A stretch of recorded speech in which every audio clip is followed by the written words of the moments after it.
Hi, I'm George Steinbrenner, and it's a pleasure to be here as principal owner of the New York Yankees to introduce this great film to you. I think you'll all agree, as I know, that last year was one of the greatest comebacks in all sports history. The 1978 Yankee season was something to be remembered a long time, and I think you'll get as big a thrill out of this film as I have, because you'll see every play that was important to us on the comeback from 14 games back. You'll see the playoffs with the Kansas City Royals, and the World Series. It indeed was the comeback of all time in professional sports. Fenway Park, October 2nd, 1978.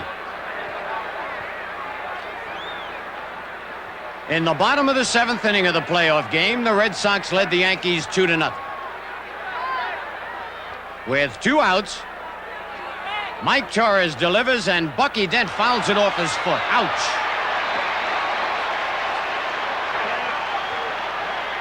Dent gets a little first aid, and everyone just has to wait. Chris Chambliss at second, Roy White at first. Nail-biting time. All right, Bucky's ready. Torres stretches, pitches. A high fly to left. Holy cow, a 3-run homer. Well, they couldn't believe it in Boston, but then who could believe the Yankees would make up 14 games in 1978? It was just that kind of year, the year of the greatest comeback ever. Well, that had to be the key moment of an incredible season for the New York Yankees, and this is the man who made it happen, Bucky Dent. Bucky, how far into your home run trot were you when you realized you had put the Yankees ahead? Probably feel when I reached second base because, you know, when I hit the ball, I didn't really feel like it was going to be a home run. That day in Boston, there was a shadow out on the wall, and when I hit the ball, I felt that I was a winning run, and that if I was going to make second base, I had to run hard from home plate. And when I reached first base, I looked and saw the umpire, and he signaled it was a home run. And when I finally got to second base, I realized that it had gone over the fence. And your feet probably weren't even touching the ground about that time, huh? No, they weren't, you know, because, you know, that was a tremendous ball game. You know, the pressure was building as the game went on, and, you know, to hit a home run, I think every kid dreams of you know, hitting a ball out of the ballpark to win a big ball game. And when I got to home plate, I finally realized that, you know, I'd put the Yankees ahead. But tell me, to go back a little bit, you had just fouled a ball off your leg. And what were your thoughts during the delay when they were attending to you? Well, what had happened was when I fouled the ball off, the trainer came out and he was putting some of that cold stuff on it to keep the swelling down. And at that time, Mickey Rivers came up to me and told me that I was using a cracked bat, and I didn't realize that what had happened was we only had 2 bats, and because of, you know, it was the last game of the season, we hadn't really ordered any. But what had happened was he had broke one just like this bat right around the tape, and I didn't know it. And when I pulled it out of the rack, I pulled the wrong one out. And so what happened, Mickey came up to me and told me, he says, "You're using a cracked bat. Here, use this one." And it didn't even dawn on me until after I'd hit the ball, and after the game was over, we were talking about it, and I realized that if I'd have hit probably the same pitch, that it might have just shattered the bat, and it could have been an out. So Mickey gets an assist on the home run. I'll tell you what happened to me, a funny thing. As you know, most ball players, all athletes, are superstitious. So we were trailing at the time. You were coming up to the bat. So I left the television booth, went into the Red Sox press room, and Haywood Sullivan, president, general manager, and Frank Malzone, one of their scouts, were in there. And I stood in back of them, and when I saw you hit the ball, I tell you, it was one of the most beautiful swings. If you could bottle that and sell it, you'd make a lot of money teaching hitters. But anyway, when the ball went into the screen, I must have set a record for holy cows, and I had forgotten that I was in with amongst all these Boston Red Sox. And Mal's, I thought he was going to bite me in the ankle, and Sullivan. So I ran out of there and went down to the Yankee clubhouse where I knew I'd be safe. It was a, you know, it was a big thrill. Like I said before, you know, I think every kid, as you lay around or as you grow up, dreams of hitting a home run to win a ball game. And for 2 teams like the Red Sox and the Yankees that come right down to the last day of the season and be in a playoff game like that in Fenway Park, it's just a tremendous feeling. Well, of course, the dramatic playoff victory was only part of the Yankees' story. Go back to spring training, when everybody had picked the Yankees to repeat. The Yankees had strengthened themselves with the addition of Rich Gossage as their bullpen ace. And the one question was, would certain individuals be able to get along well enough to pull off another world championship? I don't have any ill feelings, toward anyone. Everyone thinks Reggie and I hate each other. That's not so at all, and we don't have any problems. It's funny. When you have a lot of talent and you have a lot of real good players, and when you played, you just don't get 25 guys that you get along with all of them. So if you don't get along with a couple of them, it doesn't make any difference. You're going to get out and play like hell anyway. To me, baseball is something I love. It is a sport, and it is a game that I play, but it is my job, and I need to do it to perfection as a professional. So when I'm playing baseball, especially when it counts, I'm not, the hell with Reggie Jackson that is gracious and sweet.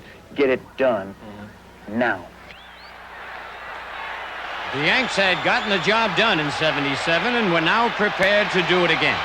Opening day at the stadium celebrated the Yankees' return to power as world champ. Mickey Mantle and Roger Maris were there to raise the championship flag. And Reggie Jackson was there to help win another one. In his first at-bat, with 2 on against the White Sox, Reggie did his thing.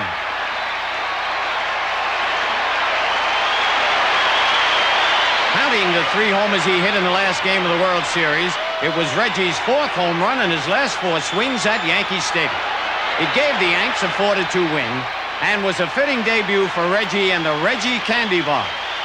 The complimentary bars proved to be handy candy for the occasion as the field was splattered in a sea of orange. The Yanks looked loose early in the season. Though they never gained first place, they managed to stay close, but there were some problems. Sparky Lyle wasn't happy about the big contract of his bullpen rival, Rich Gossett. And the Goose was having trouble saving ball games. This one was a real shocker. Amos Otis, the batter. The Goose protecting a 1-run lead with 2 out in the bottom of the 9th in Kansas City. Paul Blair seemingly makes a great catch, but collides with Reggie Jackson. The runner on first comes around to score, and then so does Amos Otis. A game-winning inside the park homer on what looked like the final out. It happened in mid-May and was a sign of things to come. Unexpected losses accompanied by a long list of injuries. In June, Yankee casualties became epidemic. Unseasoned recruits rushed up from the minors to fill in for hobbled veterans.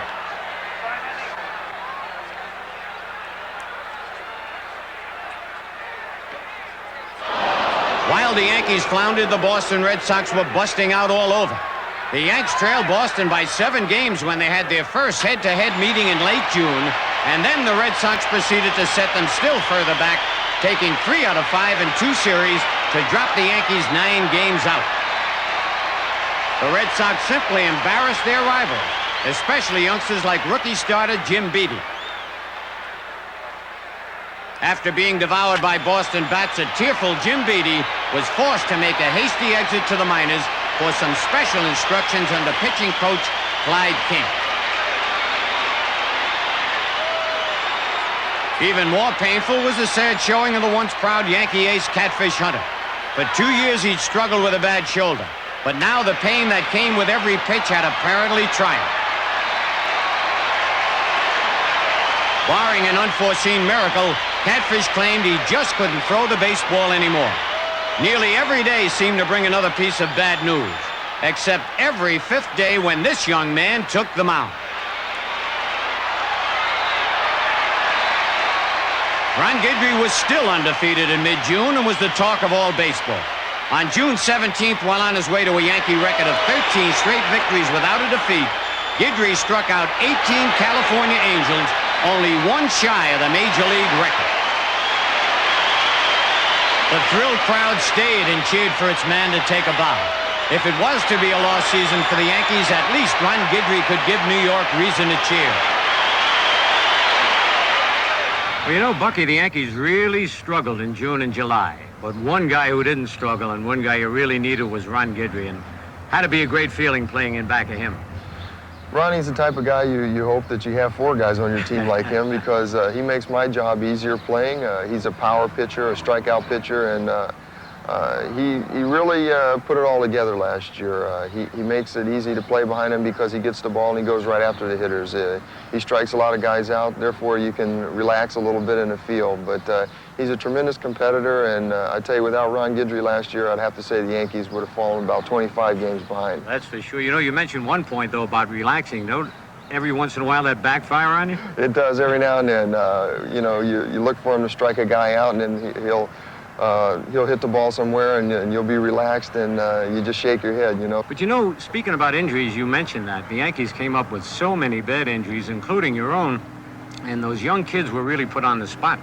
Well, you know, I tell you, that's what I can look back over the year and say that kept us alive. When you have people like Jim Spencer, Brian Doyle, Fred Stanley, and some of the people that play in the outfield like Thomason we acquired, you know, you're not afraid to put people in there like that. And when your frontline people get hurt or tired, you have to have people to go in if you're going to, you know, win a championship season. Because over 162 games, you are going to have people who are going to get hurt and get tired. And I can honestly say that I think our bench was as strong as anybody in baseball. All right, but your injury, that's the first year that you didn't play as many games as you'd played in previous Major League seasons. You had a serious injury. It was a disappointing injury. It started right from spring training, you know, never being hurt, like you say, you know, and playing every day. For me, it was a bad thing, you know. I had to sit out and watch, and that's the first time in my career it ever happened. And you know, you sit and you watch the games, and you know, when you have so many guys injured, you sit back and you just eat your heart out, you know, and it's really something. Well, how about the team morale? Didn't seem to suffer too much. No, it didn't. You know, we did have a lot of injuries. I think we had Rivers out, Randolph, Munson, Gullett, Catfish, and you know, the Red Sox were playing 700 baseball, but we felt that if we could get everybody back healthy, all 9 guys, and the Red Sox could go into a little bit of a slide, that we would catch them, and that's what happened. And how about the press at that time? I mean, they were picking up everything they could possibly pick up, and it looked like that was messing up the team a little bit. Well, sometimes that does. You know, when you don't win, people have stuff to write about, and especially the Yankees. We had won in '77, and everybody expects you to win. When you have 25 people like George Steinbrenner put together here in New York, they put more pressure on you because you're supposed to win. They're paying the high salaries, and therefore, when you do lose, the press jumps on you a little more, I think, because they have more to write about. But fortunately for us, as the year went on, the press went on strike, and we couldn't pick up the paper and read some of the stuff, and I think it helped us a little bit. As a matter of fact, I remember Billy Martin making that remark. He said, we started playing better when the papers went on strike. But you know, you mentioned the fact, Bucky, about the Red Sox having that incredible start. And at that time, they seemed unbeatable. Now, what about the ball players? How'd they feel about it? Well, the Red Sox were playing extremely well. I mean, to play that kind of baseball, I think at one time they were 55-19 or something. And, you know, to chase a team like that, you have to have healthy people. And at one time, you know, we just kept shaking our head because they just kept hitting the ball out of the ballpark, and we were having our problems. But, you know, we felt that if a team could play like that the whole year, they deserved to win, and that there wasn't any team in baseball that was going to catch them. All right, Bucky Denton, you remember on July 17th, that was a memorable day for the Yankees because they lost a tough ball game to the Kansas City Royals, 9-7 in 11 innings. And that dropped the Yankees 14 games behind the Red Sox. A lot of other things happened then, too. Reggie Jackson, if you remember, defying Billy Martin's orders not to bunt, bunted and fouled a pitch off and struck out. Reggie was later fined and suspended for 5 days. And then, of course, one of the most unfortunate things, Billy Martin's off-the-cuff comments, which he regretted the moment they were out of his mouth. And then on July 23rd, it was the exit for Billy Martin. And it was one of the saddest days, I'm sure, in Billy Martin's life as a ball player and as manager of the Yankees. I would like to thank the Yankee management,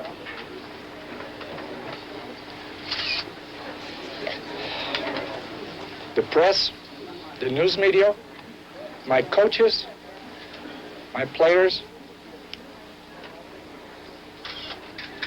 and most of all,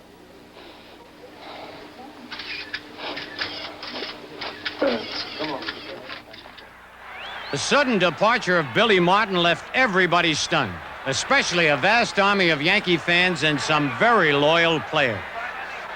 Billy Martin has always been great to me. We've always had a nice relationship. I believe that he's always done, you know, what he could for the ball club and for the fellas. And I just think that most of the guys respect him, and a little bit sad that the situation ended like it did. Well, Reg and him had a little squabble and everything, and two wrongs don't make a right.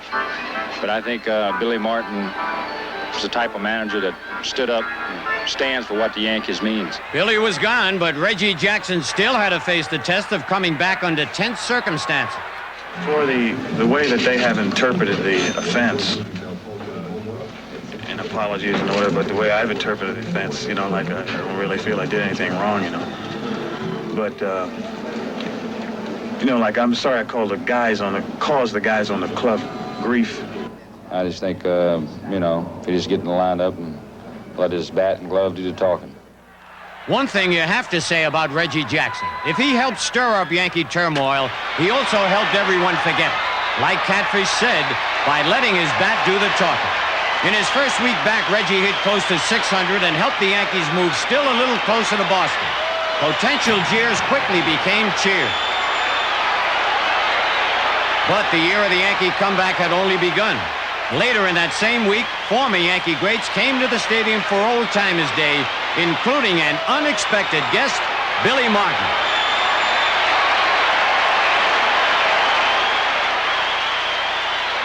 And who could have expected the announcement that followed only 5 days after his tearful resignation? Billy would return as Yankee manager in 1980 to the thousands of delighted Billy Martin fans.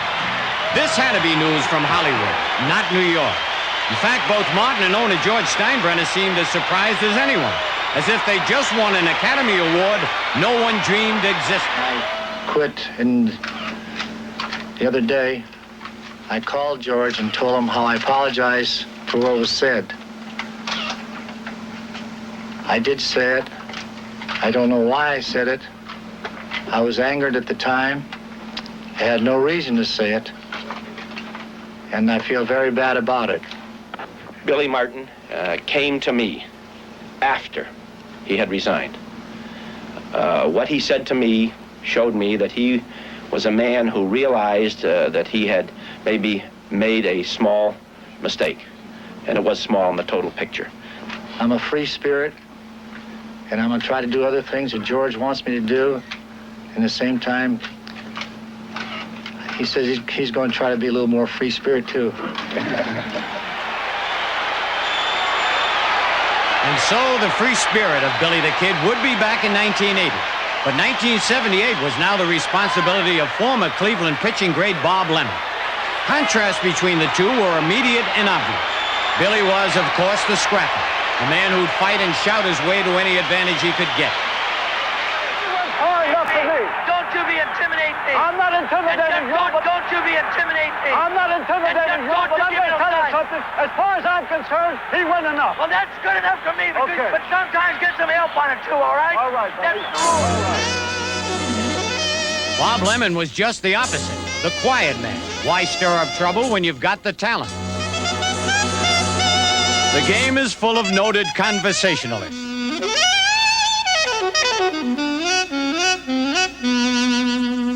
But Bob Lemon, he just kept it all under his hat. After all, these are the kind of prayers that are never answered. Not by the men in blue, and never at the drop of a hat. Words, words, words.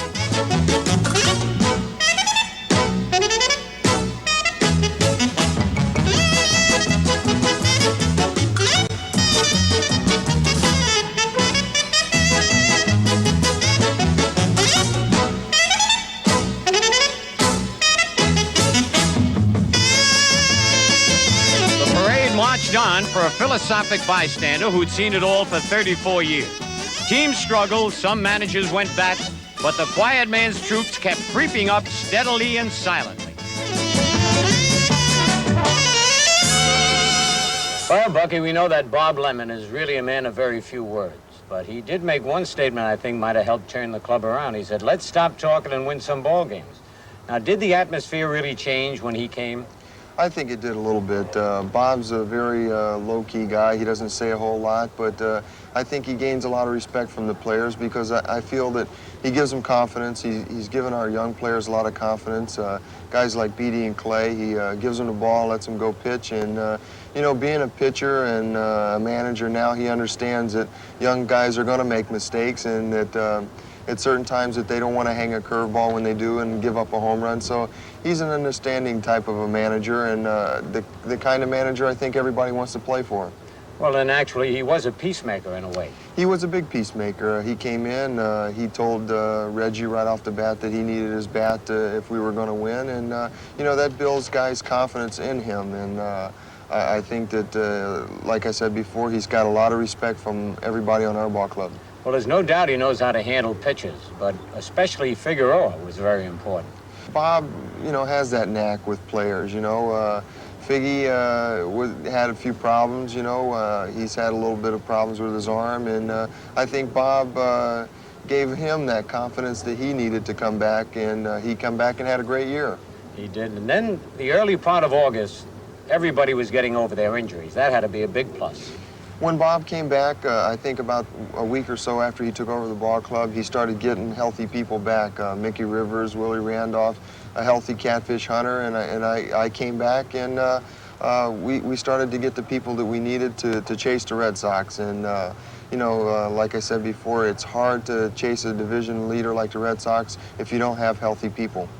Well, now, on August the 2nd, the Red Sox come into town. Yankees are 6.5 games behind, 2 big ball games. Everybody's saying they're must-win ball games. How'd you feel about it? Well, I felt the same way that everybody else did. I felt that we had struggled so far, come from 14 games to 6.5, and if we beat the Red Sox too, that we'd be right there. And it turned out that we jumped off to a lead, and we played something like 17 innings and finally lost it. And I think after that ball game, everybody kind of counted us out there too. But for some reason, the guys on the Yankees, they just failed to quit. And we lost the second ball game, and I think the Red Sox gained a little bit of confidence. Even though they came in hoping that they could split, they beat us too, and they were on top of the world again. Well, there was no question about it. They were very important ball games. But Bob Lemon, true to his character, kept things in their proper perspective. Well, every game is important now. We play Boston, then we play Baltimore, and then we play Milwaukee, so they're all important. We're all right there together. But it isn't critical. We have 9 games left with Boston, and anything can happen. How true it was. After spotting New York a 5-run lead in the first 3 innings, Boston tied it up as Goose Gossage twice forced in runs with bases-loaded walks. The Boston bullpen then froze numerous Yankee threats in extra innings, including a final one in the 14th, after which the game was suspended due to curfew.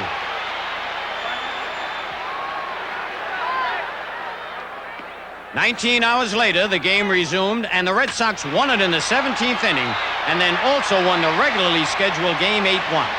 Suddenly, the Yankees were backpedaling. A few days later in Baltimore, some rain and a dubious call of the game really put the damper on.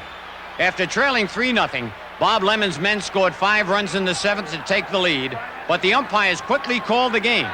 The score thus reverted to a 3-0 Oriole victory, setting the Yankees 9 games out.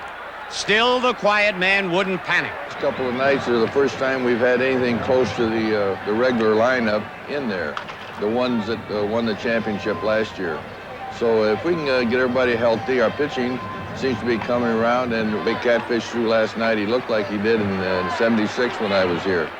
A miraculous shoulder manipulation had brought Catfish Hunter back, all the way back to the form that had made him one of baseball's top pitchers. If the Cat could come back within 2 months of near retirement, why not the Yankees? They were now healthy and together. We got the team to do it with. The only thing, we got to put everything together. We got to keep the ball players pulling for each other. Got to keep them from fighting. And when you get out there on the field and you play for one another instead of by yourself and try to just play for yourself, that's when you become winners. Someone must have heard something. On August 14th, the Yanks made their final bid to turn the season around.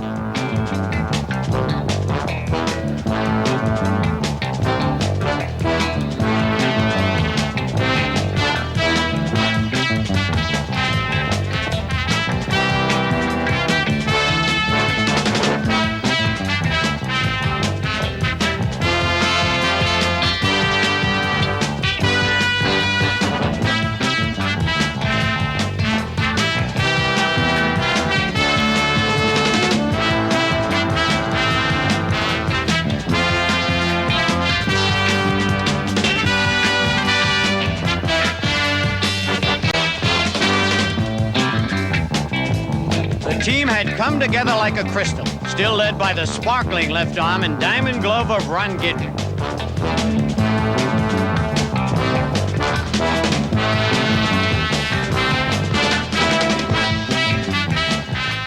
With a 22 record in the first week of September, Louisiana Lightning was still scorching, but now so were other pitchers, like Hunter, Figueroa, and Tidrow. And out of the bullpen, Goose Gossage was cooking. On September 3rd, with 2 Seattle Mariners in scoring position in the 9th inning, the Goose came in to protect a 1-run lead and did just that, with 3 consecutive strikeouts.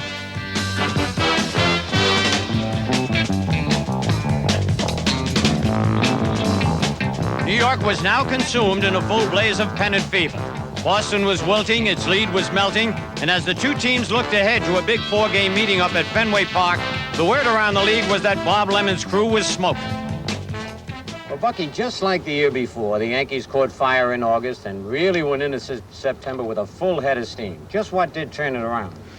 I think that, you know, we had 4 healthy starters coming back in August. We had a healthy Catfish Hunter. We had a healthy Figueroa. We had a healthy Guidry. We had healthy people. And, you know, the pitching staff that we have, when they're healthy, they can go at you. And I think Catfish Hunter coming back off the arm surgery or the manipulation that he had on his shoulder and winning the 6 big ball games that he won for us was adding the touch of class that we needed. Boy, and he is a great guy to have around. Now we come to that big series up in Boston. The Yankees 4 games out and 4 big games to play. Tremendous, you know, it was just a tremendous feeling as a player. You know, as a player, I know over the course of the year, you chase a team so far and you keep saying, if we can only get close, if we can only get close, we're going to catch them and we're going to beat them. And during the week that we were chasing them, we happened to play in Cleveland, I think, before that. And some of the players or some of the people in Cleveland were saying, you know, the Red Sox were in here a couple weeks ago and they were 8 games ahead of you. And they were asking every day, you know, what did the Yankees do when they got beat? So it was more or less, they felt that we were going to come and we were going to come hard at the end. I don't think the word is choking. They did have injuries and they started to slide back. Well, I think what happened to Boston the last month of the season is what happened to the Yankees the first month and a half. And it's just an unfortunate time for it to happen when a team gets hot and you're trying to hang on. It's like hanging on for dear life, and you see a team coming after you, and you see one of your starters go down and another regular, and the next thing you know, the team that's chasing you is right on top of you. I had heard before that the Yankees have never blown a lead also in September once they got it, and that's a nice feeling too. Well, the Red Sox were hurting and losing, but whatever their problems were, choke was one word they were not about to use. Well, choke is not in my vocabulary. Slump is. I've seen ball players go into slumps, and the minute somebody goes into a slump, if a guy goes in a slump and you're on a 2nd division ball club, you never hear the word choke. But the minute you're fighting for a pennant and a guy goes into a slump, or a team goes into the slump, the team choked. I think that's ridiculous. You can tell when a team's choking. They look nervous, you know. They just lose their aggressiveness. They've become pretty passive. They don't say much. But that's not the atmosphere of this club. No thing is choke. You know, you can easily go out there, you're not playing aggressive ball. That's not choking. And when the guys just walk off the field and give up, that's choking. To me, that's, they just don't want to play. The word choke? Yeah, the word choke is in my vocabulary when you catch somebody around the neck and choke them. But now on September 7th at Fenway Park, the Yankees finally had an opportunity to catch Boston around the neck and do just the kind of choking George Scott was talking about. 4 games out, 4 games to play. An opportunity just too good to pass up. The Yanks got serious in a hurry. In the first game, 2 runs in the first, 3 in the second, 2 in the third, 5 in the fourth, 15 runs and 21 hits altogether. A complete blowout. The hitting orgy was nonstop for 4 straight days. New York didn't use the long ball, just a free-swinging singles party that left Boston stunned, if not outraged. 67 hits to the Red Sox 21, 42 runs to Boston's 9, a .396 team batting average to the Sox 171. It was so lopsided that Willie Randolph went 3 for 3 in one game and Thurman Munson 3 for 3 in another, before Boston's number 9 hitter even got to bat.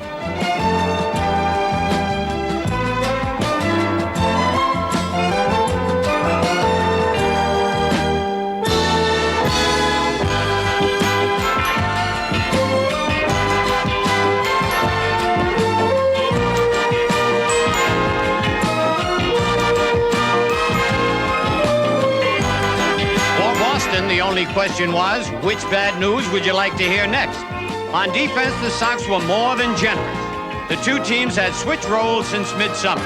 Now it was Boston that was injured, frustrated, and demoralized.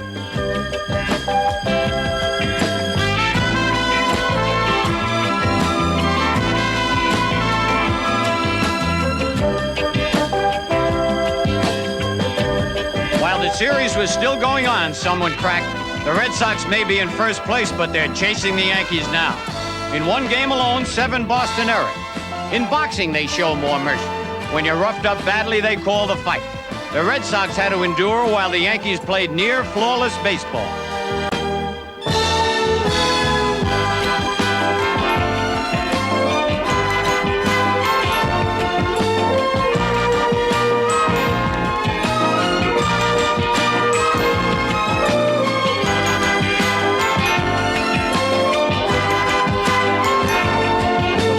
Sweep vaulted the Yankees into a tie for first place, their first time there all season. Ron Guidry did his part with a strong 2-hit shutout. And 1 week later, Act 2 of the New York-Boston showdown opened at Yankee Stadium with Guidry once again on the mound, and once again he pitched a 2-hit shutout.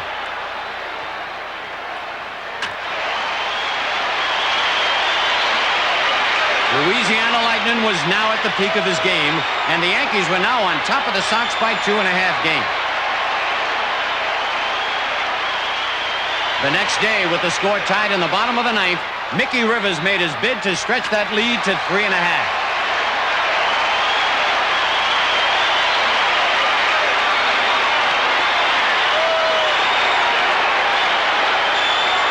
Mick the Quick played most of '78 with an injured leg, but he certainly contributed his share in September. So did Thurman Munson, also playing with pain, who got Rivers home with the winning run.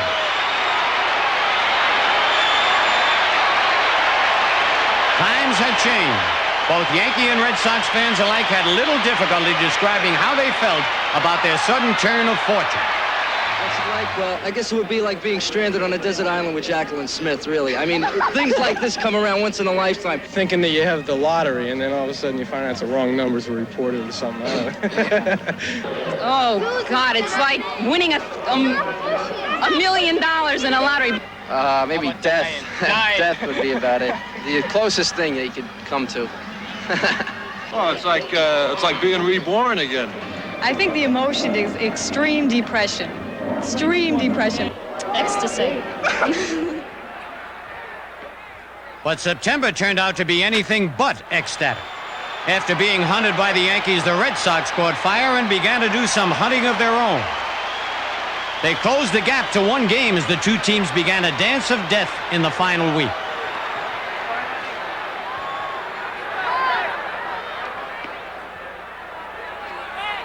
With 2 games left in the season, Ed Figueroa shut out Cleveland to protect the 1-game lead and assure the Yankees a tie. Figgy also realized a lifetime ambition as he became the first native Puerto Rican to win 20 games in a season. But when the Yanks went for the clincher the next day, lefty Rick Waits closed the door with a 9-2 Cleveland victory. It was the news they'd waited for all week long up at Fenway Park. The Yankees had finally lost one. Louis Tiant put Toronto to rest with a 2-hit shutout, and Boston had made a comeback of its own. For only the second time in American League history, 2 teams finished in a tie for first. They'd play 1 game at Fenway Park to finally settle which team was better. 162 games played, and now just 1 game to decide the championship. Bucky, what were some of your thoughts? Well, I tell you what, the last 2 weeks was probably the most exciting 2 weeks I've ever been a part of in baseball. And then to come down to, I remember on the last day, we had to beat Cleveland and we win it all. You play 162 games, it comes down to the last game where if you win, you go on. But we went out that day and Cleveland was playing like they were in the World Series and they beat us. And I still remember walking up the tunnel after the ball game thinking, you know, we play so hard, we come so hard, we've played injured, we've played all these ball games and we've got to go play a team in their own grounds. We lose the coin toss, and we have to go to Fenway and play them up there. And I said, I was just shaking my head, just saying, please, God, give us one more chance at this. And we had to go up to Boston. All right, but how about yourself? Remember when I used to play in World Series, I bet I didn't get to sleep till 3 or 4 in the morning thinking, boy, if I get a big hit to help the team, or if I make an error and lose all this money for the team. Well, I had some dreams. I had dreams of maybe hitting a big home run or getting a base hit or diving out a ball with the bases loaded and winning the game. But I think that once the game starts, all that is over with. And you just hope that you can go up there and play your best and hope that the game is played errorless and nobody makes mistakes that may cost you the ball game. And I think that after the ball game was over, that's the way it turned out. Well, what about the clubhouse scene? Was it tense or was it loose and relaxed? Well, I tell you, when we got to Boston in the clubhouse, I think it was the most serious I've seen our players. I mean, you try and joke around and you try and make fun, but when it comes right down to it, you're dead serious because you're in a one-game playoff and you can't afford to lose. You play 162 games, you lose, you go home, you get nothing. And if you win, you advance to the playoffs. And I think that the clubhouse was dead serious. Everybody took batting practice, everybody took fly balls, everybody took their grounders, and they just went at the game very serious. Well, that's the story, and win or lose, Bob Lemon was prepared. Ron Guidry was going to pitch this ball game no matter what. With a 24-3 record, the Yankees had the best pitcher in baseball on the mound. But Guidry had to fight exhaustion from a long, tough season. Mike Torres, the man who helped pitch the Yankees to the World Series the year before, was out to stop them this time, and he was tough. The Yankees managed only 2 hits over the first 6 innings. In the second inning, Boston's great veteran Carl Yastrzemski pulled a Guidry fastball inside the foul pole. Fenway Park erupted. The Red Sox led 1-0.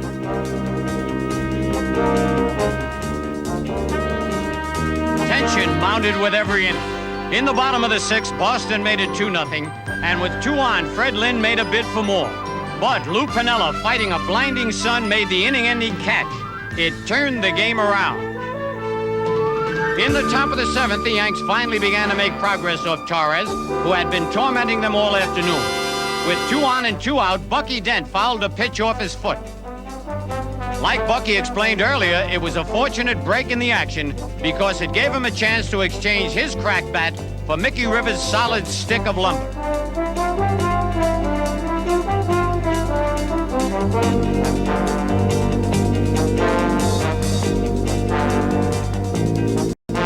And his new bat, Bucky made the most of it. What a sight! A 3-run homer. One that could only have been hit in Fenway Park. The Yankees suddenly led 3-2 in a vast sea of silence. Just like Brooklyn will never forget the name of Bobby Thompson, so Boston will have a tough time forgetting the name of Bucky Dent.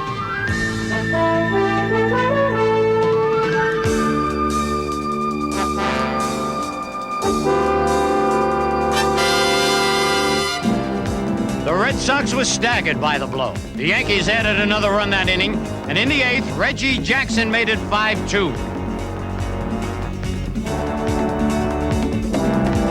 For Boston, time appeared to be running out. But this game refused to be easy. In the bottom of the 8th, the Sox picked themselves up against Goose Gossage and rallied for 2 runs. That made it 5-4, a 1-run ball game, and once again, bedlam in Boston.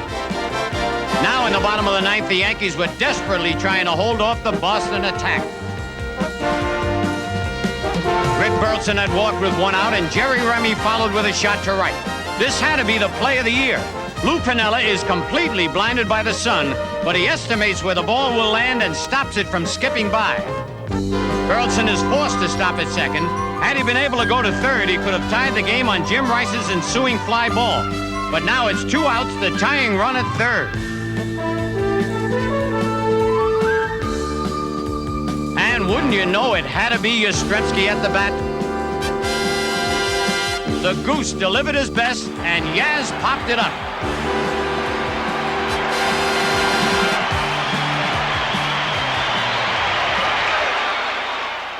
Bucky, you had to have some thoughts out there at shortstop while this was happening. I had a lot of thoughts.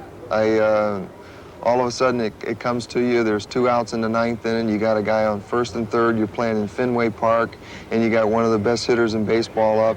And you're hoping that if he hits it, he hits a high pop fly somewhere. And I'm not afraid to admit, Phil, I was scared to death. I mean, I was scared that not that he was going to hit the ball at me and I was going to miss it, but what the ball might do, that it might take a bad hop, or that, you know, for some reason it hits something and goes over your head, and then they tie the ball game up. And I tell you, I had some feelings for Rich Gossage also, because you know, he was on the hot seat. I mean, he's the guy that really had to bear down and get the people out. And he had gotten Jim Rice out before that, and we were just hoping that if we were going to get Yastrzemski out, that he would pop the ball up. All right, you speak about popping the ball up, but the sun was a terrible problem. It was really bad. Fenway at that time of the day always has a sun feel, and I tell you, you got to give Lou Piniella all the credit in the world. I think he's actually saved the ball game for us. He made 2 plays, one in around the 3rd or the 4th inning on a fly ball hit down the right field line, and the ball that was hit in the 9th inning, he stopped the guy going from 1st to 3rd, and you know, people don't give Lou the credit that he deserves, but he played a great ball game that day, and I got to say that he was a guy that probably saved it for us.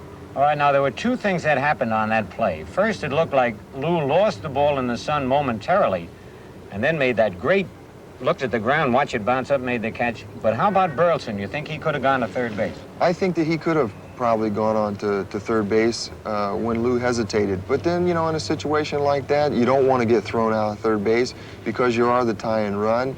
And you know, there's so many things that enter your head when you're out there. You know, you have to think real quick, and Burleson decided to hold up at 2nd base, and Lou made a perfect throw, and if he's thrown out, he's in trouble, and if he stays, he's in trouble. So you can't win for losing.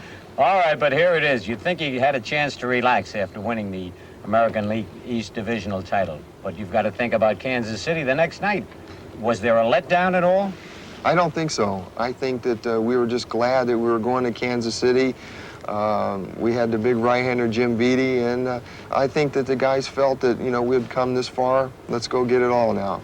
Well, there it is. Bucky told you the Royals had confidence. They also had their ace Dennis Leonard pitching in the first game, and the Yankees had a youngster who just about 3 months before had gone back to the minors in tears, Jim Beattie, but he was ready. Beattie and Ken Clay combined to hold the Royals to 2 hits and 1 run. A scorching Yankee offense took care of the rest.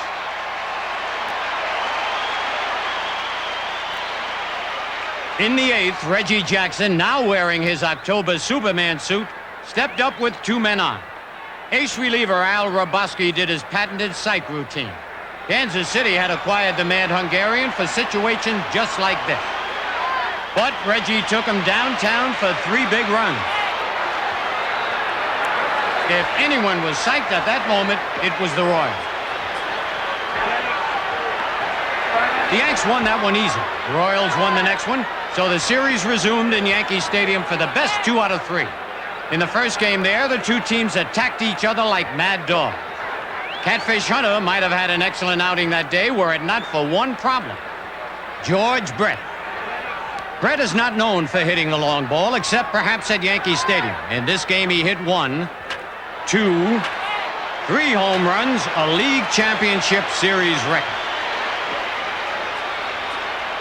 Fortunately for New York, all came with the bases empty. But the Yankees also had to deal with some other problems, like strange calls by the umpires. Remember this one? Mickey Rivers appears to make a brilliant inning-ending catch. Looks like he had it for sure, but the umpire said no, it was trapped. Fortunately, the Royals didn't score that inning.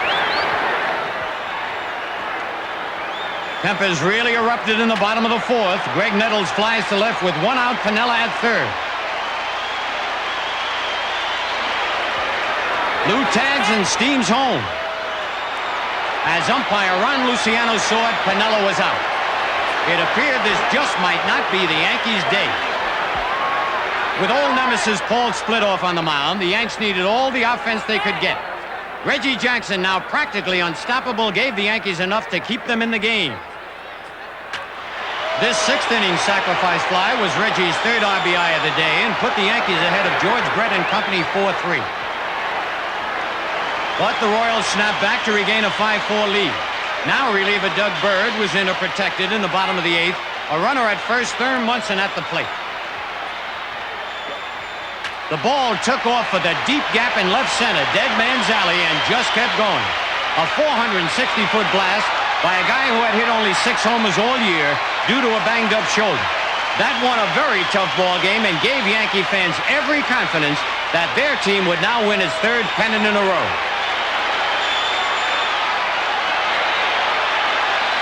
And why not, since they now needed only one more victory and had Mr. Guidry on the mound. He pitched with savvy and guts, but needed help. Mickey Rivers gave him some.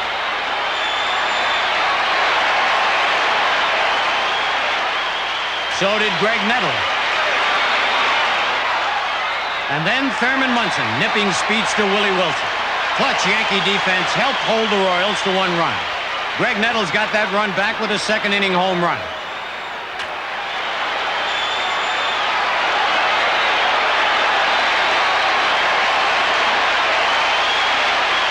And in the 6th inning, it was old reliable Roy White, who did what he's done so often in the past, a clutch homer to put them ahead 2-1.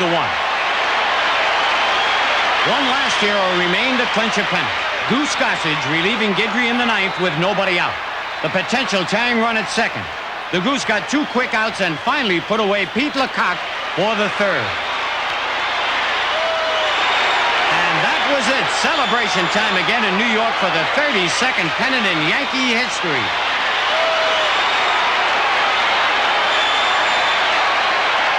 Well, what more could you ask of the New York Yankees? A 14-game comeback, a dramatic playoff victory over the Boston Red Sox, a tough American League Championship victory over the Kansas City Royals, and now into the World Series against the tough Los Angeles Dodgers. Bucky, there had to be some kind of a letdown. I don't think so, Phil. I feel that we had struggled all year and we had been through so much that we finally made it where we wanted to be in the World Series. I don't really feel it was a letdown. I feel that we played good baseball in the first game and Figgy made some good pitches and just the Dodgers jumped all over us. Well, Bucky, the Yankees really did get creamed in that first game. And even though you say there was no letdown, how did the team feel for the second game?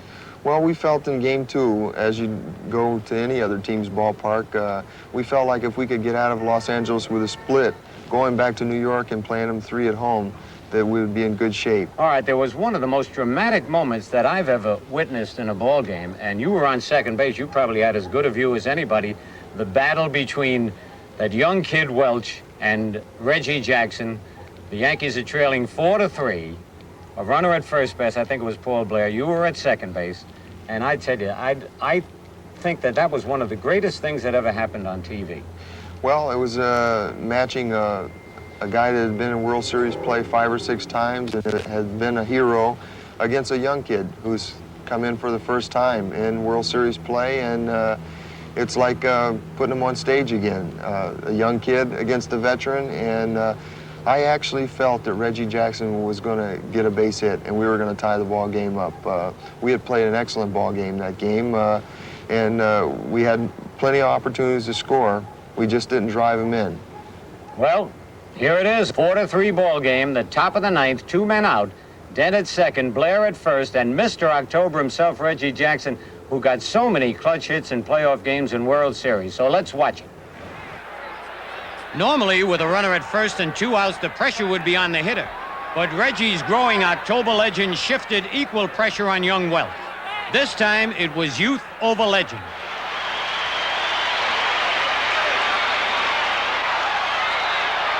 It was a psychological victory for Los Angeles, but more important, it gave the Dodgers a commanding 2-0 lead in games as the sun set before Game 3 at Yankee Stadium. All season long when New York needed its stopper, Ron Guidry was there. This time he got a major assist from another stopper at the hot corner. All told, Greg Nettle saved him at least 4 runs, maybe more. Who can forget it? One of the greatest defensive shows in series history. Most of the plays made under intense pressure. It was 2-1 Yankees in the 5th inning, bases loaded. In the 6th inning, still 2-1 and the bases loaded again. Nettles bails Guidry out again. The Yankees later rallied to a 5-1 final, but without their magician at third, they'd have been down 3 games to none. Now it was 2 games to 1.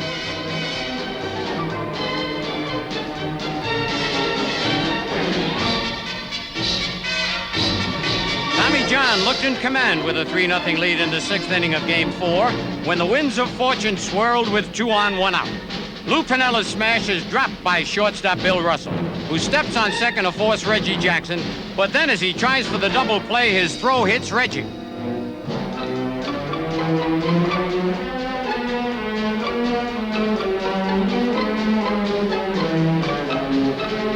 Out of the confusion comes Thurm Munson scoring from second, and into the confusion steps Tom Lasorda, hotter than pepperoni on the 4th of July. To the Dodgers skipper, it was a clear-cut case of player interference. It was Jackson's duty to try and get out of the way of the throw. But Reggie obviously never considered such a call to duty.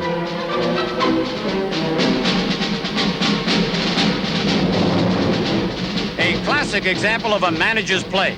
Your manager will love you for it, while the other manager cries foul. No World Series is complete without a controversial play, and this one pulled the Yanks within 1 run.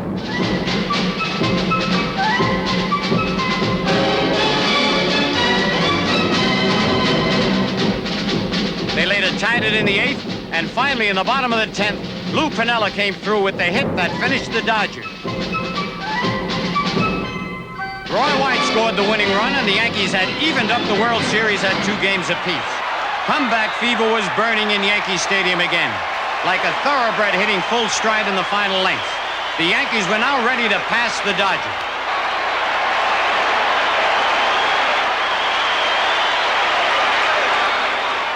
In Game 5, Los Angeles pitching could do nothing to stop the Yankee assault.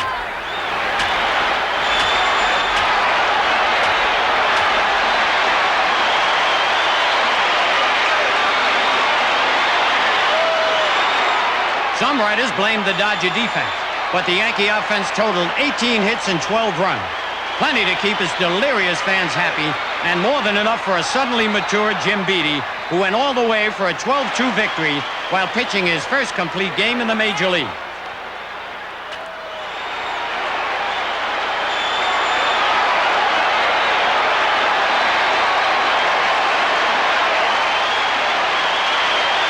Now all they needed was one more victory to wrap it up.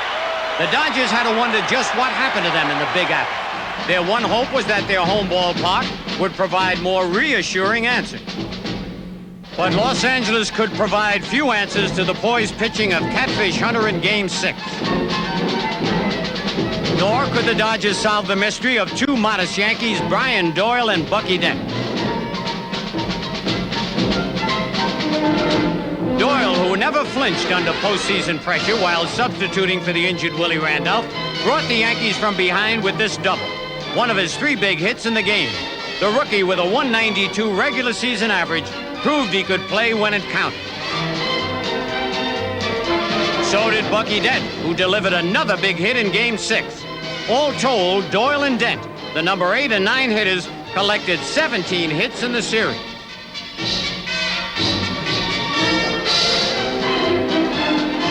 And for his 10 hits and solid work at shortstop, Bucky Dent was named the World Series most valuable player.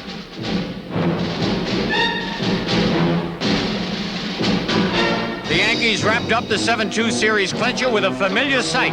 Goose Gossage coming in to get the final out.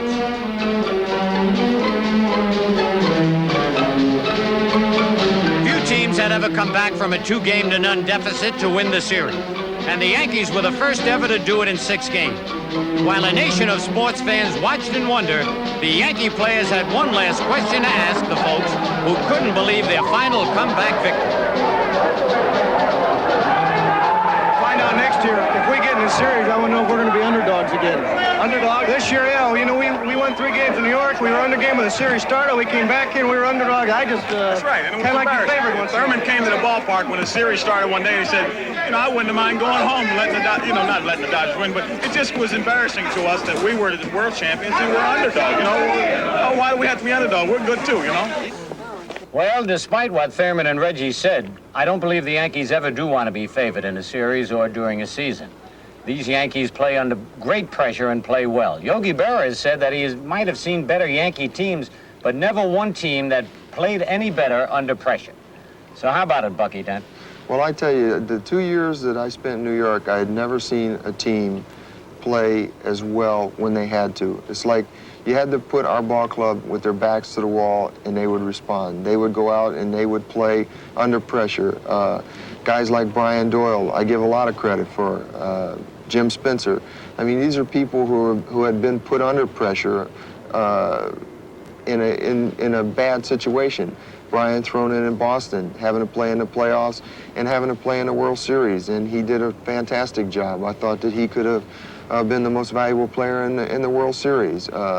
Jim Spencer coming in and doing a good job. So I think that the pressure of the Yankees over the course of the 2 years, I've never seen a better bunch of guys. I feel very fortunate as a player. I've played on 2 World Championship teams. I know what the pressure is now. I've been there, and the same with everybody that's played in New York for the past 2 years. But I've talked to people, to great ball players, Ralph Kiner, Ernie Banks, and they've been in the Hall of Fame, but yet they still don't know what the pressure is of playing in a World Series or playing for a championship team. They don't know if they could have responded to that kind of pressure. It's really a great feeling to know at 27 years old that I've been a part of 2 teams. Well, that's the end of a perfect year for the New York Yankees, a spectacular comeback. It's a year that Yankee fans and New York fans will never forget. One of the greatest baseball seasons that I can ever remember. And the New York fans showed their appreciation by turning out in the millions to say thank you to these wonderful New York Yankee ball players who won the championship in the only way they knew how, the hard way.